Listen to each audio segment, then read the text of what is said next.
بسم اللہ الرحمن الرحیم. اللہ تبارک و تعالیٰ کے نام سے شروع جو بڑا مہربان اور نہایت رحم کرنے والا ہے.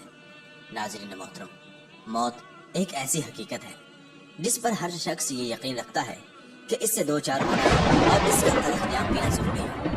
یہ یقین ہر قسم کے کھٹکے اور شبہ سے بالا تر ہے، کیونکہ جب سے دنیا قائم ہے کسی نفس و جان نے موت سے چھٹکارا نہیں پایا. کسی بھی جاندار کے جسم سے روح نکلنے اور جدا ہونے کا نام موت ہے. ہر انسان خواہ کسی مذہب سے وابستہ ہو یا نہ ہو، اللہ یا غیر اللہ کو معبود مانتا ہو یا نہ مانتا ہو، اس حقیقت کو ضرور تسلیم کرتا ہے کہ اس کی دنیاوی زندگی عارضی اور فانی ہے. پیارے دوستو، حضرت علی رضی اللہ تعالیٰ کی خدمت میں ایک شخص حاضر ہوا اور پوچھنے لگا، اے امام علی رضی اللہ تعالیٰ عنہ، قبر میں انسان کی پہلی رات کیسے گزرتی ہے؟ تو حضرت علی رضی اللہ تعالیٰ عنہ نے فرمایا کہ میں نے اللہ تبارک و تعالیٰ کے رسول صلی اللہ علیہ وسلم سے سنا ہے کہ انسان کی سب سے زیادہ مشکل رات قبر کی پہلی رات ہوتی ہے، جب دوسرے انسان، اس کے عزیز و اقارب اور رشتہ دار اسے دفنا کر چھوڑ کر چلے جاتے ہیں تو وہ انسان روتا رہتا ہے اور ہر ایک دوست کے پاس آتا ہے اور اسے روکنے کی کوشش کرتا ہے کہ مجھے چھوڑ کر نہ جاؤ، لیکن افسوس اس کی آواز کوئی نہیں سنتا. حضرت ابو سعید خدری رضی اللہ عنہ سے روایت ہے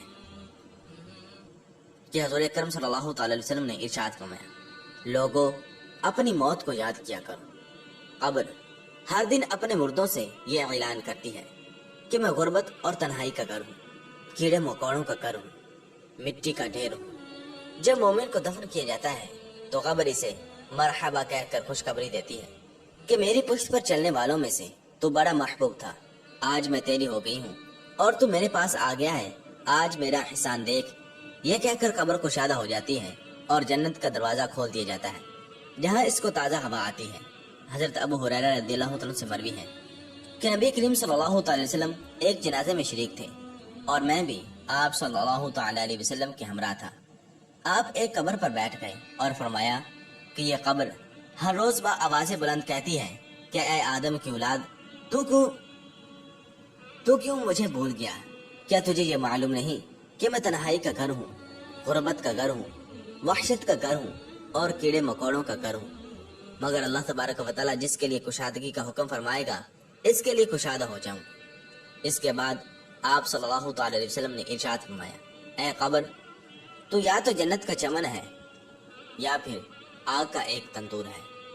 حضور اکرم صلی اللہ تعالی علیہ وسلم نے ارشاد فرمایا کہ مردہ جب قبر میں رکھا جاتا ہے تو قبر اسے کہتی ہے، اے ابن آدم، تو ہلاک ہو، تجھے کس چیز نے مجھ سے دھوکے میں رکھا؟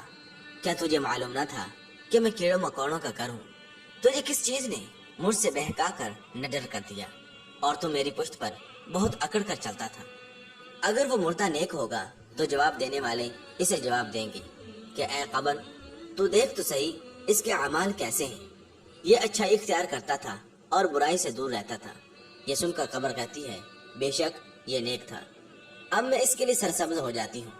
مردے کا جسم اس وقت منور ہو جاتا ہے اور اس کی روح اللہ تبارک و تعالی کی طرف بھیج دی جاتی ہے. پیارے دوستو، حضرت عبداللہ بن عبید رضی اللہ عنہ سے روایت ہے کہ نبی کریم صلی اللہ تعالی علیہ وسلم نے ارشاد فرمایا کہ مردہ قبر میں پیشتہ ہوتا ہے اور ان لوگوں کے گھروں کی آواز بھی سنتا ہے جو اس کے ساتھ جنازے میں گئے ہوں. مردے سے اس کی قبر کہتی ہے، اے ابن آدم، تیری ہلاکت ہو، تو نے میری تنگی، بدبو اور کیڑے مکوڑوں کا خوف نہیں کیا، اس لیے تو نے ان چیزوں سے بچنے کے لیے تیاری نہیں کی. بداعمال مردے سے قبر کہتی ہے کہ تو نے میری تاریکی، میری وحشت، میری تنہائی اور میرا غم تجھے یاد نہیں رہا. اس کے بعد قبر اس کو جکڑ لیتی ہے اور فرشتے اس کو ہتھوڑوں سے ایسے مارتے ہیں کہ اس کی پسلیاں ادھر کی ادھر ہو جاتی ہیں۔ پھر دوزخ کی کھڑکی اس پر کھول دی جاتی ہے اور وہ مردہ حشر تک اس عذاب میں مبتلا رہتا ہے، اور مرنے کے بعد ہر مردے کو صبح اور شام اس کا ٹھکانہ دکھایا جاتا ہے۔ فرشتے جنتی کو جنت دکھا کر خوشخبری دیتے ہیں اور دوزخی کو دوزخ دکھا کر اس کی حسرت اڑاتے ہیں۔ حضرت قتادہ رحمۃ اللہ تعالی علیہ ارشاد فرماتے ہیں کہ عذاب قبر کے 3 حصے ہیں۔ 1/3 عذاب پیشاب سے نہ بچنے کے سبب ہوتا ہے، اور 1/3 عذاب غیبت کے سبب، اور 1/3 عذاب چغل خوری کے سبب ہوتا ہے۔ حضرت ابن عمر رضی اللہ عنہ سے روایت ہے کہ نبی کریم صلی اللہ تعالی علیہ وسلم نے ارشاد فرمایا، جب انسان کا انتقال ہو جاتا ہے تو اس پر صبح شام اس کا ٹھکانہ پیش کیا جاتا ہے۔ اگر وہ اہل جنت میں سے ہے تو جنت والوں کا مقام، اور اگر اہل جہنم میں سے ہے تو جہنم والوں کا مقام اس کو دکھایا جاتا ہے۔ پھر کہا جاتا ہے کہ یہ تیرا ٹھکانہ ہے، یہاں تک کہ اللہ تبارک و تعالیٰ تجھ کو قیامت کے دن اٹھائے گا۔ اللہ اکبر۔ پیارے دوستو، اسی طرح حضرت عائشہ صدیقہ رضی اللہ تعالیٰ عنہا سے روایت ہے کہ ایک یہودی عورت ان کے پاس آئی اور ان سے عذاب قبر کا ذکر کرتے ہوئے حضرت عائشہ صدیقہ رضی اللہ تعالیٰ عنہا کو دعا دی کہ اللہ تبارک و تعالیٰ آپ کو عذاب قبر سے بچائے۔ چنانچہ حضرت عائشہ صدیقہ رضی اللہ تعالیٰ عنہا نے حضور اکرم صلی اللہ علیہ وسلم سے اس کے متعلق سوال کیا کہ کیا واقعی عذاب قبر ہوتا ہے؟ تو رسول اکرم صلی اللہ علیہ وسلم نے ارشاد فرمایا، جی ہاں، عذاب قبر برحق ہے۔ حضرت عائشہ صدیقہ رضی اللہ تعالیٰ عنہا ارشاد فرماتی ہیں، اس کے بعد میں نے رسول اکرم صلی اللہ علیہ وسلم کو ہمیشہ دیکھا کہ ہر نماز میں آپ صلی اللہ علیہ وسلم عذاب قبر سے پناہ مانگتے تھے۔ اور حضرت سیدنا ابو سعید خدری، حضرت سیدنا زید بن ثابت رضی اللہ عنہ سے روایت ہے کہ انہوں نے فرمایا، ہم قبیلہ بنو نجار کے ایک باغ میں نبی کریم صلی اللہ علیہ وسلم کے ساتھ تھے۔ آپ صلی اللہ علیہ وسلم خچر پر سوار تھے۔ اچانک وہ خچر اس طرح بتکا کہ نبی کریم صلی اللہ علیہ وسلم کو گرا دیتا۔ جب وہاں دیکھا تو 4، 5 یا 6 قبریں تھیں۔ ارشاد فرمایا، ان قبر والوں کو کون جانتا ہے؟ ایک شخص نے کہا، میں جانتا ہوں۔ پوچھا، یہ کب فوت ہوئے؟ تو بتایا گیا کہ یہ شرک پر مرے ہیں۔ تو ارشاد فرمایا، یہ امت اپنی قبروں میں آزمائی جاتی ہے۔ اگر مجھے اس بات کا اندیشہ نہ ہو کہ تم مردے دفن کرنا چھوڑ دو گے تو میں اللہ تبارک و تعالیٰ سے دعا کرتا کہ وہ تمہیں وہ عذاب قبر سنوا دے جو میں سنتا ہوں۔ حضرت سیدنا زید رضی اللہ عنہ نے کہا کہ نبی کریم صلی اللہ علیہ وسلم ہماری طرف متوجہ ہوئے اور ارشاد فرمایا، تم آگ کے عذاب سے اللہ تبارک و تعالیٰ کی پناہ مانگو۔